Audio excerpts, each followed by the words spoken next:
हरे कृष्णा। जय माँ अन्नपूर्णा। आप सभी पर माता अन्नपूर्णा की कृपा सदा बनी रहे। आज सुनिए माता अन्नपूर्णा की संपूर्ण कथा। मार्गशीर्ष के इस महीने में 21 दिनों तक चलने वाला माता अन्नपूर्णा का व्रत बहुत ही चमत्कारी है और इस व्रत को लोग अन्नपूर्णा माँ का धन्यवाद करने के लिए तथा उनकी कृपा पाने के लिए भी रखते हैं। माँ अन्नपूर्णा की पूजा करने से और इस दिन व्रत रखने से हर प्रकार के सुख और धन धान्य की प्राप्ति होती है। घर में कभी भी अन्न और धन की कमी नहीं रहती। जो लोग किसी कारण से पूरे महीने 21 दिनों का उपवास ना रख पाए, ऐसे लोग यदि मार्गशीर्ष की पूर्णिमा के दिन अन्नपूर्णा माँ का आशीर्वाद प्राप्त करने के लिए व्रत रखते हैं और व्रत की कथा पढ़ते अथवा सुनते हैं और विधि विधान से अपने रसोई घर की पूजा करते हैं, माता अन्नपूर्णा को भोग लगाते हैं, उन्हें भी 21 दिनों के व्रत के पुण्य की प्राप्ति हो जाती है। इस बारे में पुराणों में जो कथा प्रचलित है, उस कथा के अनुसार माँ अन्नपूर्णा अन्न की अधिष्ठात्री देवी हैं, जिनके कर कमलों में सोने का पात्र और अन्न से भरा हुआ कलश शोभायमान रहता है। कहते हैं जहाँ माता अन्नपूर्णा की पूजा होती है, वहाँ कभी कोई भूखा नहीं रहता।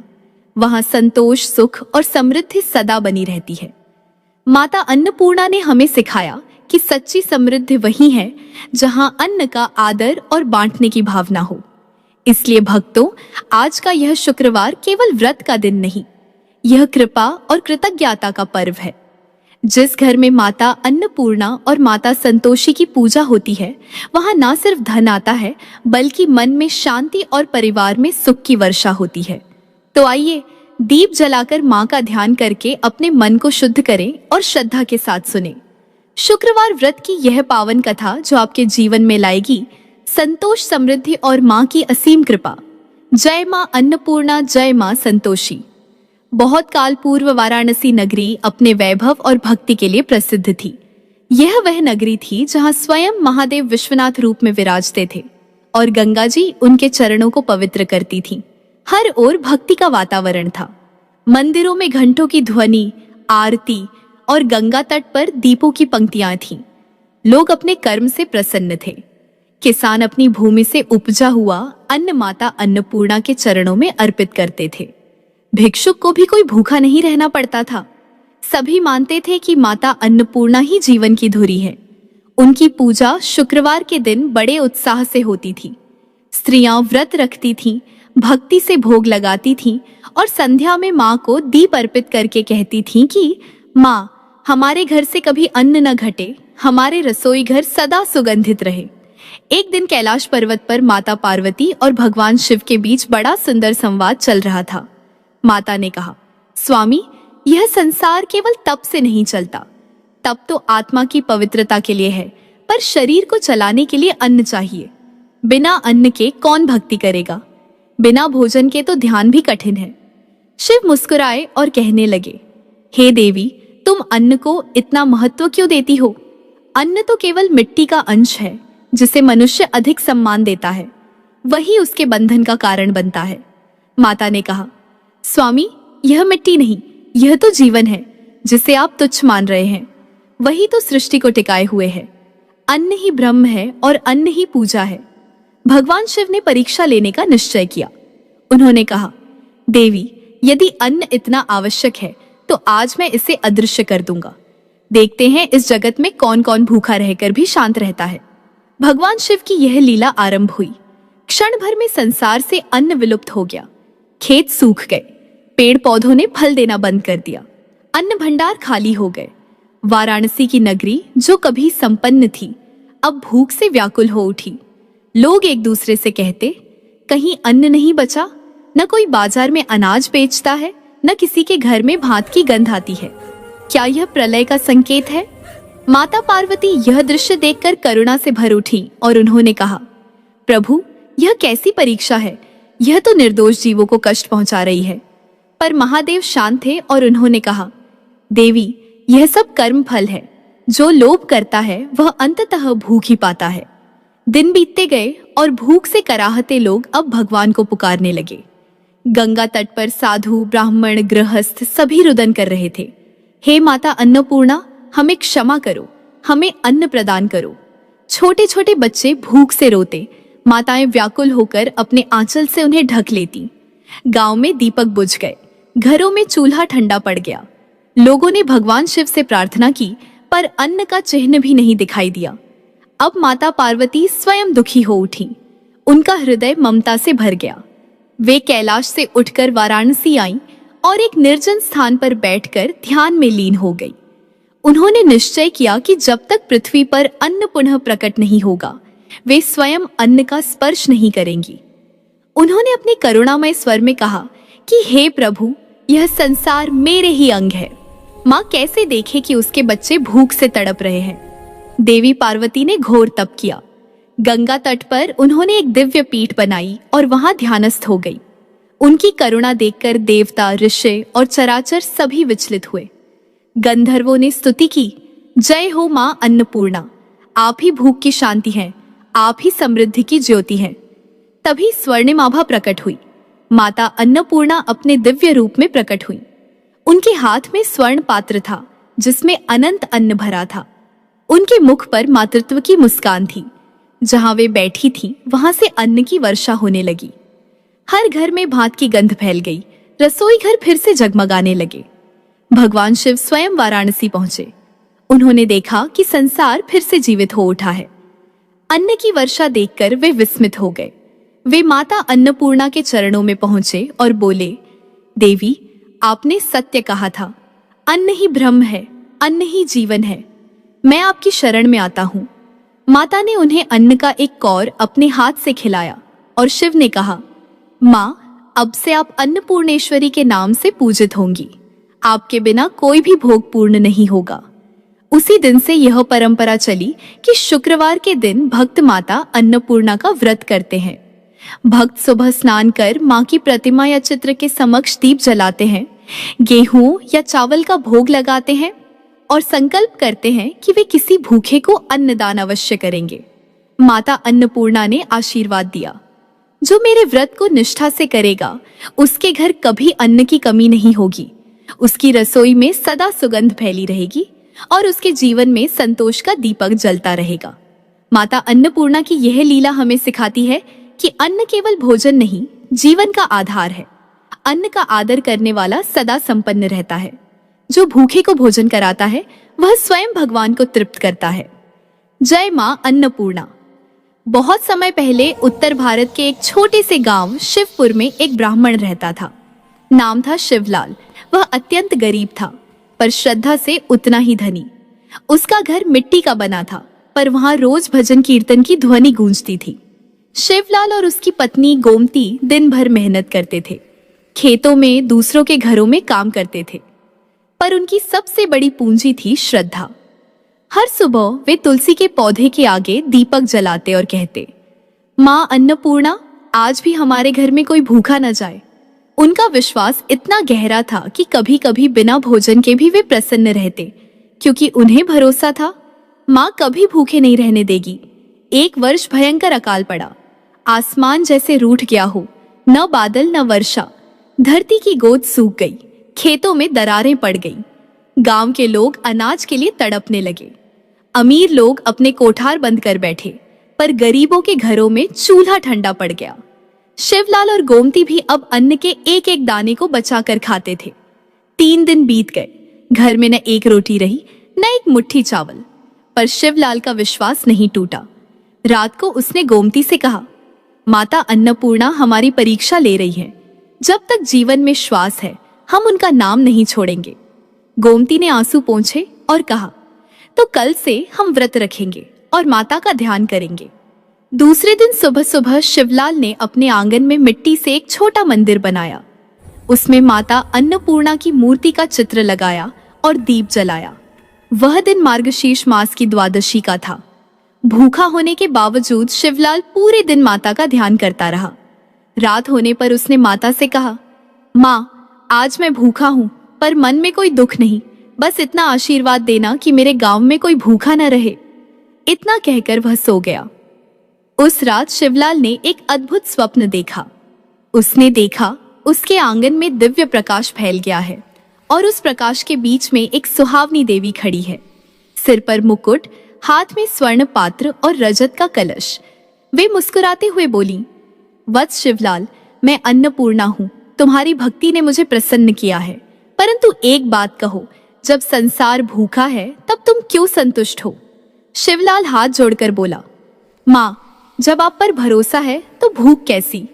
अगर मैं दुख में भी आपका नाम न लूं तो भक्ति व्यर्थ है।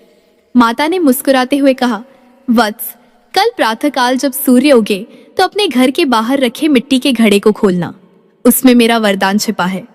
इतना कहकर माता अदृश्य हो गई। प्रातःकाल जब शिवलाल उठा तो स्वप्न की बात उसे याद आई। वह दौड़कर आंगन में गया और मिट्टी का घड़ा खोला। घड़े में देखकर उसकी आंखें छलक पड़ी। वह घड़ा सुनहरे चावल और गेहूं के दानों से भरा हुआ था। गोमती भी दौड़कर आई। दोनों ने हाथ जोड़कर कहा, जय मां अन्नपूर्णा। भी उन्होंने उन्हीं दानों से पहली रोटी बनाई और सबसे पहले भगवान को भोग लगाया। फिर शिवलाल बोला, अब यह अन्न मेरा नहीं, माँ का है।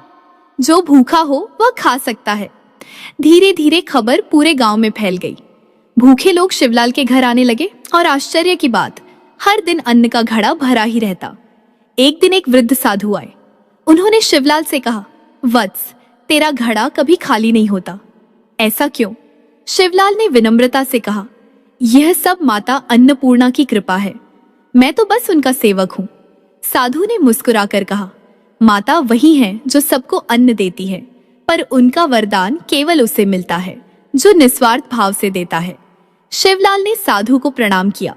तभी साधु ने आशीर्वाद दिया, तू धन्य है वत्स, तेरे घर का अन्न कभी समाप्त नहीं होगा। एक दिन गोमती ने देखा, गांव की कुछ स्त्रियां भूखी थीं और उनके बच्चे रो रहे थे। वह बोली, आज से मैं रोज एक थाली अन्न की माता के नाम से रखूंगी, जिसे कोई भी भूखा ले जा सके। शिवलाल ने प्रसन्न होकर कहा, यह तो सबसे बड़ा पूजन होगा। उस दिन से शिवलाल और गोमती ने अन्नपूर्णा भंडारा शुरू किया। गांव में कोई भी भूखा नहीं रहता था। एक दिन गांव में भयंकर तूफान आया। सभी लोग भयभीत थे। शिवलाल ने माता की मूर्ति के सामने दीपक जलाया और प्रार्थना की कि माँ, जैसे आपने अन्न दिया वैसे ही सबकी रक्षा करो। तभी मंदिर के भीतर से दिव्य प्रकाश निकला। सभी ने देखा, माता अन्नपूर्णा स्वयं वहां प्रकट है। उनके हाथों में अन्न से भरा पात्र था। माता ने कहा, वत्स, तूने मार्गशीर्ष मास में अन्न का सम्मान किया है। यह मास मेरा है और तू मेरा सच्चा भक्त है। तेरे घर में कभी अन्न की कमी नहीं होगी। सारे गांव ने उस दिन को अन्नपूर्णा उत्सव के रूप में मनाया। शिवलाल के जीवन की घटना ने पूरे गांव को बदल दिया। अब हर व्यक्ति अन्नदान करने लगा। लोग कहते, अगर शिवलाल के घर में माता आई तो हमारे घरों में भी आएंगी। वास्तव में जिस घर में अन्न का सम्मान होता है वहां देवी निवास करती हैं। मार्गशीर्ष मास में तो स्वयं अन्नपूर्णा देवी पृथ्वी पर आती हैं। यह मान्यता और भी दृढ़ हो गई। वर्षों बीत गए। शिवलाल अब वृद्ध हो चुका था। एक दिन वह माता की मूर्ति के सामने बैठा और बोला, माँ, अब शरीर थक गया है, पर आपकी कृपा अमर है। तभी मंदिर में मंद प्रकाश फैला और माता प्रकट हुई और उन्होंने कहा, वत्स, तूने जो अन्नदान किया उससे अनगिनत जीव तृप्त हुए। अब तू मेरे लोक में रहेगा जहां भूख, प्यास या दुख नहीं। इतना कहकर शिवलाल ने माता के चरणों में शीश झुकाया और उसी क्षण देह त्याग दी। आकाश में दिव्य प्रकाश फैला और ऐसा प्रतीत हुआ मानो पूरा गांव सुवासित अन्न से भर गया हो। तब से उस गांव में हर वर्ष मार्गशीर्ष मास में अन्नपूर्णा महोत्सव मनाया जाने लगा। गांव वाले कहते हैं, जहां अन्न का सम्मान वहां देवी का निवास। जो भी इस मास में अन्नदान करता है उसे माता अन्नपूर्णा की कृपा मिलती है, और जो इस कथा को श्रद्धा से सुनता या सुनाता है उसके घर में कभी अन्न की कमी नहीं होती।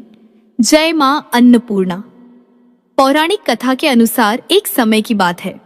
काशी निवासी धनंजय की पत्नी का नाम सुलक्षणा था। उसे अन्य सब सुख प्राप्त थे, केवल निर्धनता ही उसके दुख का कारण था। यह दुख उसे हर समय सताता रहता था। एक दिन सुलक्षणा अपने पति से बोली, स्वामी, अब कुछ उद्यम करो तो काम चले। इस प्रकार कब तक काम चलेगा? सुलक्षणा की बात धनंजय के मन में बैठ गई और वह उसी दिन विश्वनाथ शंकर जी को प्रसन्न करने के लिए बैठ गया और कहने लगा, हे देवाधिदेव विश्वेश्वर, मुझे पूजा पाठ कुछ भी नहीं आता, केवल तुम्हारे भरोसे बैठा हूँ। इतनी विनती करके वह 2-3 दिन तक भूखा प्यासा वहीं पर बैठा रहा। यह देखकर भगवान शंकर ने उसके कान में अन्नपूर्णा 3 बार कहा। यह कौन क्या कह गया? इसी सोच में धनंजय रह गया कि मंदिर में आते ब्राह्मणों को देखकर वह पूछने लगा, पंडित जी, अन्नपूर्णा कौन है? तब ब्राह्मणों ने उससे कहा कि तूने अन्न छोड़ दिया है, सो तू अन्न की ही बात करता है। जा, घर जाकर अन्न ग्रहण कर। धनंजय घर चला गया और अपनी पत्नी से सारी बात कह सुनाई तो उसकी पत्नी बोली, अब चिंता मत कीजिए, स्वयं शंकर जी ने इस मंत्र को दिया है, वे स्वयं ही इस मंत्र का खुलासा भी करेंगे। अब फिर जाकर उनकी आराधना करो। धनंजय फिर से जैसा का तैसा पूजा में बैठ गया। रात्रि में शंकर जी ने उसे आज्ञा दी और कहा कि तू पूर्व दिशा में चला जा। वह अन्नपूर्णा का नाम जपते हुए और रास्ते में फल खाते हुए झरनों का पानी पीता जाता। इसी प्रकार कितने ही दिनों तक धनंजय चलता गया। वहां उसे चांदी सी चमकती वन की शोभा दिखने में आई और उसे सुंदर सरोवर भी दिखाई दिया। उसके किनारे कितनी ही अप्सराएं झुंड बनाए बैठी थीं। एक कथा कहती थी और सब माँ अन्नपूर्णा इस प्रकार बार बार नाम जपती थीं। यह अगन मार्गशीर्ष मास की उजाली रात्रि थी और आज से ही व्रत का आरंभ हुआ था। जिस शब्द की खोज में धनंजय निकला था वह उसे वहां सुनने को मिला। धनंजय ने उन देवियों के पास जाकर पूछा कि हे देवियों, आप यह क्या कर रही हो? तब उन सब ने कहा कि हम सब माँ अन्नपूर्णा का व्रत करती हैं। धनंजय ने पूछा, पूजा क्या होता है? यह किसने किया है? इसे कब किया जाता है? कैसे किया जाता है? और इसकी विधि क्या है? मुझे भी कहो। तो वे कहने लगी, इस व्रत को हर कोई कर सकता है। 21 दिन के लिए 21 गांठ का सूत लेना चाहिए। 21 दिन अगर न बने तो 1 दिन उपवास करे। यह भी न बने तो केवल कथा सुनकर प्रसाद ग्रहण करना चाहिए। निराहार रहकर कथा को सुने तथा सुनाने वाला अगर कोई भी न मिले तो पीपल के पत्तों को रखकर सुपारी या घृत कुमारी को सामने रखकर दीपक को साक्षी करके सूर्य, गाय, तुलसी या महादेव को बिना कथा सुने मुख में दाना न डाले। यदि भूल से कुछ पड़ भी जाए तो 1 दिन फिर से उपवास कर ले। व्रत के दिन बिल्कुल भी क्रोध न करे और झूठ भी न बोले। धनंजय बोला, इस व्रत के करने से क्या होगा? तो वे कहने लगी, इसके करने से अंधों को नेत्र मिलते हैं, लूलों को हाथ मिलते हैं, निर्धन के घर धन आता है, बांझ को संतान मिलती है, मूर्ख को बुद्धि मिलती है। तो जिस कामना से व्रत किया जाए माँ उसकी इच्छा को पूर्ण करती है। वह कहने लगा, बहनों, मेरे घर भी धन नहीं है, विद्या नहीं है, कुछ भी नहीं है। मैं तो दुखिया ब्राह्मण हूँ, मुझे इस व्रत का सूत दोगी? तब उन्होंने कहा, हाँ भाई, तेरा कल्याण हो, मैं तुझे सूत दे देती हूँ। इस व्रत का सूत्र लेकर धनंजय ने व्रत किया। व्रत पूरा भी हुआ। तभी सरोवर में से 21 खंड की स्वर्ण सीढ़ी हीरा मोती जड़ी हुई प्रकट हुई। धनंजय जय माँ अन्नपूर्णा, जय अन्नपूर्णा माँ कहता जाता। इस प्रकार वह कितनी ही सीढ़ियां उतर गया तो देखा कि करोड़ों सूर्यों से प्रकाशमान अन्नपूर्णा माता का मंदिर है। उसके सामने स्वर्ण सिंहासन पर माता अन्नपूर्णा विराजमान है और उनके सामने भिक्षा हेतु भगवान शंकर खड़े हैं। देवांगनाएं छंवर डुला रही हैं, कितनी ही हथियार बांधे पहरा दे रही है। धनंजय दौड़कर जगदम्बा माँ के चरणों में गिर गया। देवी उसके मन का क्लेश जान गई और धनंजय कहने लगा, माता, आप तो अंतर्यामी हो, आपको अपनी दशा में क्या बताऊं? माता बोली, मेरा व्रत किया है, जा, संसार तेरा सत्कार करेगा। माता ने धनंजय के जिह्वा पर बीज मंत्र लिख दिया। अब उसके रोम रोम में विद्या प्रकट हो गई। माँ का वरदान लेकर धनंजय घर आया। सुलक्षणा से सभी बातें कह सुनाई। माताजी की कृपा से उसके घर में संपत्ति आने लगी। छोटा सा घर बहुत बड़ा बन गया और उसके घर अनेक सगे संबंधियों ने आकर उसकी बड़ाई भी की और उससे कहा कि इतना धन और इतना बड़ा घर होने पर अगर संतान नहीं है तो इस कमाई का भोग कौन करेगा? सुलक्षणा से संतान नहीं है, इसलिए तुम दूसरा विवाह कर लो। अनिच्छा होते हुए भी धनंजय को दूसरा विवाह करना पड़ा और सती सुलक्षणा को सौत का दुख उठाना पड़ा। इस प्रकार दिन बीतते गए। फिर नए बंधन से बंधे पति से सुलक्षणा ने कहलवाया कि हम व्रत के प्रभाव से सुखी हुए हैं, इस कारण यह व्रत छोड़ना नहीं चाहिए। यह माता जी का प्रताप है, जो हम इतने संपन्न और सुखी हुए हैं। सुलक्षणा की बात को सुनकर धनंजय उसके यहाँ आया और यह व्रत में बैठ गया। नई बहू को इस व्रत की खबर नहीं थी। वह धनंजय के आने की राह देखती रही। अब जब नई बहू को इस बात की खबर पड़ी तो उसके मन में ईर्ष्या की ज्वाला दहक पड़ी और वह सुलक्षणा के घर पहुंची। उसने वहां भगदड़ मचा दी और धनंजय को अपने साथ ले गई। घर में धनंजय को थोड़ी देर के लिए जब निद्रा आ गई तो नई बहू ने उसके व्रत का सूत का धागा तोड़कर आग में फेंक दिया। अब तो माताजी को कोप आ गया और घर में अकस्मात आग लग गई। सब कुछ जलकर खाक हो गया। सुलक्षणा जान गई और पति को फिर अपने घर ले आई। इस बात पर नई बहू रूठकर अपने पिता के घर चली गई। पति को परमेश्वर मानने वाली सुलक्षणा बोली कि हे नाथ, अब घबराओ नहीं, माताजी की कृपा अलौकिक है। पुत्र का पुत्र हो सकता है पर माता कभी कुमाता नहीं होती। अब आप श्रद्धा और भक्ति से आराधना शुरू करो, वे हमारा कल्याण करेंगी। धनंजय फिर माता के पीछे पड़ गया और वह सरोवर सीढ़ी प्रकट हुई। उसमें वह माँ अन्नपूर्णा कहकर उतर गया। वहां जाकर वह माताजी के चरणों में वंदन और रुदन करने लगा। माता प्रसन्न हुई और बोली कि यह मेरी स्वर्ण की मूर्ति ले जा, उसकी पूजा करना, तुम फिर से सुखी हो जाओगे। जाओ, मैं तुम्हें आशीर्वाद देती हूँ। तेरी स्त्री सुलक्षणा ने श्रद्धा से मेरा व्रत किया है, उसे मैंने पुत्र दिया है। धनंजय ने जब आंखें खोली तो खुद को काशी विश्वनाथ के मंदिर में खड़ा हुआ पाया। वहां से वह उसी प्रकार अपने घर को चला गया। इधर सुलक्षणा गर्भवती हुई और उसे एक पुत्र की प्राप्ति हुई। गांव में आश्चर्य की लहर दौड़ गई। मान्यता आने लगी कि इस प्रकार उसी गांव में निसंतान सेठ के पुत्र होने पर उसने माता अन्नपूर्णा का मंदिर बनवा दिया। उसमें माताजी धूमधाम से पधारी और धनंजय को मंदिर के आचार्य का पद दे दिया गया। जीविका के लिए मंदिर की दक्षिणा और रहने के लिए बड़ा ही सुंदर सा भवन दे दिया गया। धनंजय अपनी स्त्री और पुत्र के सहित वहीं पर रहने लगा। माताजी के छड़ावे में उसकी भरपूर आमदनी होने लगी। उधर नई बहू के पिता के घर डाका पड़ गया और उनका सब कुछ लूट गया। वे भीख मांगकर पेट भरने लगे। जब सुलक्षणा को इस बात का पता चला तो उसने उन्हें भी बुलावा भेजा। फिर सुलक्षणा ने उनको एक अलग घर में रख लिया और उनके अन्न और वस्त्र का प्रबंध भी कर दिया। धनंजय, सुलक्षणा और उसका पुत्र माताजी की कृपा से आनंद से रहने लगे।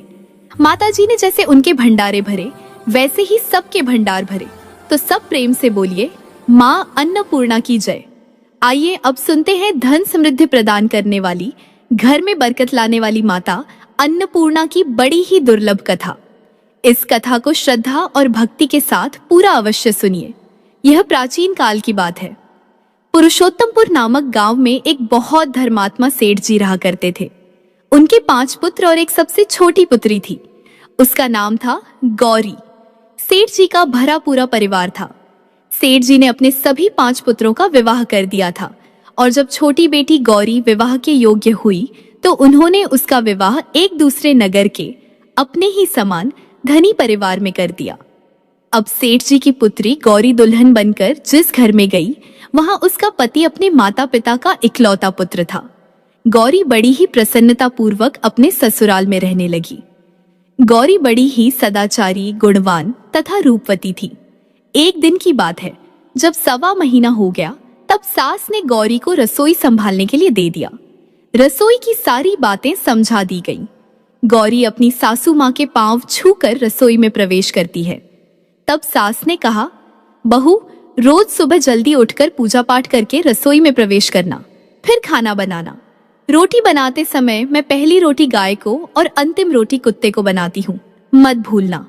इस प्रकार सास ने गौरी को सब कुछ समझा दिया। गौरी 4 लोगों के लिए खाना बनाती है और खाना बनाकर अपने पूरे परिवार को खिलाती है। जब अंत में खुद खाने के लिए बैठती है तब वह देखती है कि उसके लिए तो रोटी बची ही नहीं। वह चावल, दाल और सब्जी खाकर पानी पी लेती है।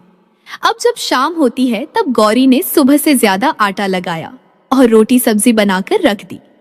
जब रात्रि में सब लोग खा लेते हैं तो फिर से जब गौरी खाने के लिए बैठी, रोटी का डब्बा खोलती है तो उसमें एक भी रोटी नहीं थी। यह देखकर उसे बड़ा ही आश्चर्य होता है कि उसने तो सुबह से भी ज्यादा आटा लगाया था लेकिन रोटियां बची ही नहीं। अब वह सिर्फ सब्जी खाकर पानी पीकर सो जाती है। अगले दिन फिर उसने कल से 2 गुना ज्यादा आटा लगाया और रोटियां बनाई, लेकिन फिर से उसे रोटी नहीं मिली। सभी रोटियां खत्म हो गई थीं। अब उस दिन भी आधे पेट खाना खाकर ही उसे रहना पड़ा। इसी प्रकार गौरी चाहे जितना भी आटा लगाती, रोटियां उसे मिलती ही नहीं। यह हर रोज का काम हो गया था और वह सोचने लगी, आखिर कौन नहीं चाहता कि मैं रोटियां न खाऊं और मैं पेट न भरूं। गौरी इस आस में आटा ज्यादा लगाती कि किसी न किसी दिन तो उसे रोटियां अवश्य मिलेंगी, किंतु ऐसा हुआ ही नहीं। ऐसा करते करते वह बहुत कमजोर, दुबली पतली हो गई थी। तो दोस्तों, ऐसे ही एक दिन की बात है, जब गौरी रसोई में सब्जियां काट रही थी तो गलती से चाकू से उसका हाथ कट जाता है और वह रोटियां नहीं बना पाती। तो उसकी सासू माँ ने कहा, बहू रहने दो, आज मैं रोटियां बना देती हूँ। तो गौरी ने कहा, नहीं सासू माँ, आप आटा लगा दीजिए, मैं रोटियां बना दूंगी। तो दोस्तों, उस दिन सासू माँ ने आटा लगाया और फिर बहू को दिया। बहू रोटियां बनाकर रख देती है। घर के सभी सदस्य रात के समय जब खाना खाने लगते हैं, सब लोग जब खाना खा लेते हैं, तब बारी आती है गौरी की।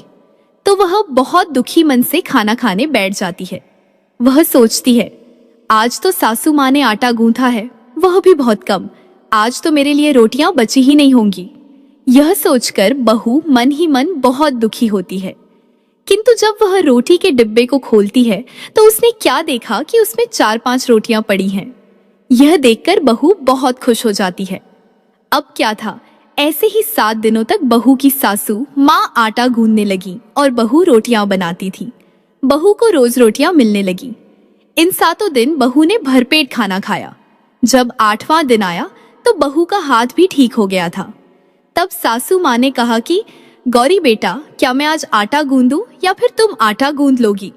तब गौरी ने कहा, नहीं माँ जी, मेरा हाथ अब ठीक हो गया है, मैं आटा गूंद दूंगी। उस दिन गौरी ने आटा गूंदा और रोटियां बनाई, सबको प्रेम पूर्वक खाना खिलाया।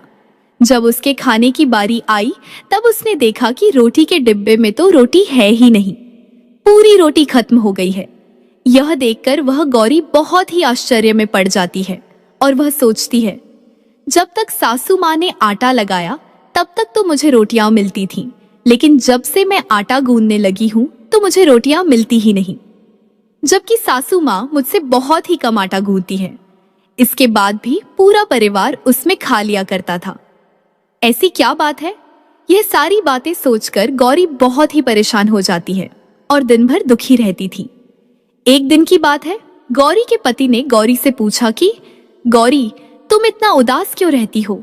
इतना सारा धन संपत्ति सब तुम्हारा ही तो है, तुम्हें रोकने टोकने वाला भी कोई नहीं है, तुम अपने मन से अपनी पसंद का भोजन बनाकर खाती हो, तुम दिन प्रतिदिन इतनी कमजोर कैसे हो रही हो? गौरी ने लाज और संकोच से अपने पति को कुछ नहीं बताया। तब उसके पति ने सोचा कि शायद उसकी पत्नी को उसके माता पिता की याद आ रही है। इसलिए अगले दिन गौरी का पति अपने माता पिता से कहता है कि पिताजी, मुझे लगता है कि गौरी को उसके माता पिता की याद आ रही है, मैं उसे उसके मायके ले जाकर सबसे मिलवा लाता हूँ। अपने बेटे की बात सुनकर गौरी के सास ससुर तैयार हो जाते हैं और उसे जाने की अनुमति दे देते हैं और कहते हैं, बेटा, यदि बहू को अपने माता पिता से मिलकर प्रसन्नता होती है तो अवश्य ही तुम उसे उसके मायके ले जाओ। अब गौरी का पति अपनी पत्नी को लेकर उसके मायके जाता है। दामाद और बेटी को देखकर उनको बहुत ही भाव विभोर होना होता है। तरह तरह के व्यंजन बनाए जाते हैं, उन्हें खिलाए जाते हैं, बहुत सेवा सत्कार होता है। उसी दिन रात्रि में समय मिलने पर गौरी की माँ ने अपनी बेटी को कोने में ले जाकर पूछा, बेटी, तुम इतनी दुबली पतली कैसे हो गई हो? तुम तो बहुत ही कमजोर दिख रही हो। क्या बात है? तुम्हें कौन सी बात खाई जा रही है? क्या तुम्हारे ससुराल वाले तुम्हारी चिंता नहीं करते? तुम्हें कुछ दुख देते हैं या ऐसी कौन सी बात है जिससे तुम्हारी यह दशा हो गई है? अपनी माँ की बात सुनकर गौरी अपनी सारी परेशानी, सारी चिंताएं, सब कुछ बताती है। अपनी बेटी की बात सुनकर गौरी की माँ ने कहा, बेटी, हमें लगता है माता अन्नपूर्णा तुमसे नाराज हो गई हैं। इस विषय में तो मैं कुछ नहीं कर सकती, क्योंकि तुम्हारे ससुराल में हमारा बोलने का कोई अधिकार नहीं है। इसलिए मैं तो कहती हूँ कि तुम यहाँ से जाने के बाद इस विषय में अपने सास और ससुर से बात करना। वही कुछ हल बताएंगे और तुम्हारी समस्या का समाधान हो जाएगा। बेटी, माँ अन्नपूर्णा जिससे नाराज होती है उसके साथ ऐसा ही होता है। अब अपनी माँ की बातें सुनकर गौरी निश्चय करती है कि वह सारी बातें अपनी सासू माँ से कहेगी। अब जब सुबह का समय होता है तो गौरी अपने माता पिता से विदाई लेकर अपने ससुराल आ जाती है और ससुराल आने के बाद वह अपने सास, ससुर और पति से सारी बातें कह सुनाती है। वह कहती है, माँ जी, जब से मैंने रसोई संभाली है मैं खाना बनाती हूँ, तब से मुझे एक भी दिन रोटियां नहीं बचती। मैं बिना खाए ही सो जाती हूँ। किसी किसी दिन पानी पीकर ही सो जाती हूँ। किसी किसी दिन चावल सब्जी खाती हूँ। रोटी तो मुझे मिलती ही नहीं। और माँ जी, आपको याद है मेरा हाथ कटा था, तब आप उस समय आटा गूंथा करती थीं और वह भी बहुत कम। फिर भी मेरे लिए रोटियां बच जाती थीं और मैं भरपेट खाना खाती थी। लेकिन अब जब मेरे हाथ का घाव ठीक हो गया तब से मैं फिर से आटा गूंथने लगी और रोटियां बनाने लगी। अब मेरे लिए फिर से रोटियां बचती ही नहीं, आधे पेट ही खाना खाती हूँ। अपनी बहू की बातें सुनकर सास को सब कुछ समझ में आ गया। उसने कहा, बहू, यह शायद मेरी ही गलती है। मैंने तुम्हें सब कुछ बताया, सब कुछ सिखाया, लेकिन एक बात तो बताना भूल ही गई। ऐसा कहकर सास अपनी बहू का हाथ पकड़कर गौरी को रसोई में ले जाती है। एक परात में आटा निकालकर उस आटे को अच्छे से गूंथती है। गूंथने के बाद उस गूंथे हुए आटे पर अपनी उंगलियों की 5 छाप लगा देती है और कहती है कि बहू, यह माँ अन्नपूर्णा का छाप होता है, उनका चिन्ह माना जाता है। आटा लगाने के बाद कोई भी स्त्री इस तरह छाप लगाती है तो उसके घर में बरकत होती है। इसका अर्थ यह है कि माँ अन्नपूर्णा की कृपा सभी परिवार वालों पर बरसे और कोई भी सदस्य भूखे पेट न सोए। बहू, मैं तुम्हें ऐसा बताना भूल गई। तुम आटा लगाते वक्त आटे पर अपनी 5 उंगलियों का छाप छोड़ देना और माँ अन्नपूर्णा तुम्हारे ऊपर अवश्य ही कृपा करेंगी। तुम कभी भी खाली पेट भूखे पेट नहीं सोओगी, यह बरकत का चिन्ह होता है। और अब अपनी सासू माँ की बात सुनकर बहू हर रोज आटा गूंथती और फिर उस पर अपनी 5 उंगलियों की छाप छोड़ देती है और फिर रोटियां बनाती है। अब बहू को हर रोज रोटियां मिलने लगी, वह भरपेट भोजन करने लगी और स्वस्थ भी हो गई। माँ अन्नपूर्णा की कृपा उस पर बरसने लगी। उसके हाथ में माँ अन्नपूर्णा का वास हो गया। घर पर कोई भी सदस्य भूखा नहीं रहता और जो कोई मेहमान आता या कोई भीख मांगने के लिए भिक्षुक आता, उसे भी वह खाना खिलाकर ही घर से विदा करती। इस प्रकार बहू के ऐसा करने से उसके घर में बरकत होने लगी, अन्न की वर्षा होने लगी। तो प्रिय भक्तजनों, आटे को गूंथकर उस पर 5 उंगलियों का छाप लगाना हमारी पुरानी परंपरा है। यह माता लक्ष्मी जी और माता अन्नपूर्णा का चिन्ह माना जाता है। ऐसा करने से माता अन्नपूर्णा सदा प्रसन्न रहती हैं और घर वालों पर अपनी कृपा दृष्टि बनाए रखती हैं। हमारे पूर्वजों से लेकर अब तक यह परंपरा चली आ रही है। सभी माताएं, सभी बहनें अपनी 5 उंगलियों की छाप आटे पर अवश्य ही लगाती है और माँ अन्नपूर्णा से प्रार्थना करती है कि सबका पेट भरना, सबका कल्याण करना और घर में अन्न धन की वर्षा करना। तो सब प्रेम से बोलिए, माता अन्नपूर्णा की जय। ओम नमः शिवाय। जय माता दी, जय भोलेनाथ।